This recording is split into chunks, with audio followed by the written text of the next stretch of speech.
ఇద్దరు వచ్చినా, రిక్షా కార్మికులు ఒకరు వచ్చినా, ఇద్దరు వచ్చినా కూడా, ఎవరు వచ్చినా, ఎంతమంది వచ్చినా దాదాపు రాష్ట్రంలో ఒక 10,000 20,000 మంది ఉన్నారంటే ఒకటి వల్ల ఆ 20,000 మందికి కూడా చేయుతగా పెన్షన్ వస్తుంది. ఒక కార్మికుడు ఈరోజు లగేజీ రిక్షా కార్మికుడు ఉన్నాడంటే రాష్ట్రంలో ఎక్కడైనా సెంటర్ పాయింట్లలో ఒకప్పట్లో ప్యాసింజర్ రిక్షాలు దొరుకుతుంటే మనము ఈరోజు లగేజీ మూటలు మోసుకుంటూ జీవనం సాగిస్తున్నాం. ఈరోజు ఒక రిక్షా కార్మికుడు వల్ల రేపు రాష్ట్రంలో 26 జిల్లాలలో మొత్తం అందరికీ కూడా స్ప్రెడ్ అవుతుంది. అదంతా ఇది బాగా ఆలోచన చేయాలి.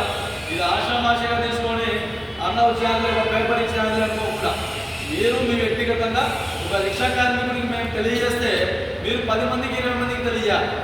ఆ విధంగా ఉండాలి. ఆ విధంగా ఉంటేనే ఒకరికొకరికి చైతన్యం కలుగుతుంది, వాళ్ళకి ఇంకొకరికి తెలుస్తుంది. కాబట్టి అన్ని విధాలుగా ఈ కార్యక్రమం కూడా 10 నిమిషాల్లో మనం ఆలోచన రావచ్చు. వచ్చిన అందరికీ కూడా మనస్ఫూర్తిగా వచ్చిన ప్రతి ఒక్కరికి కూడా మహాజన రాష్ట్రం నుంచి వందనాలు.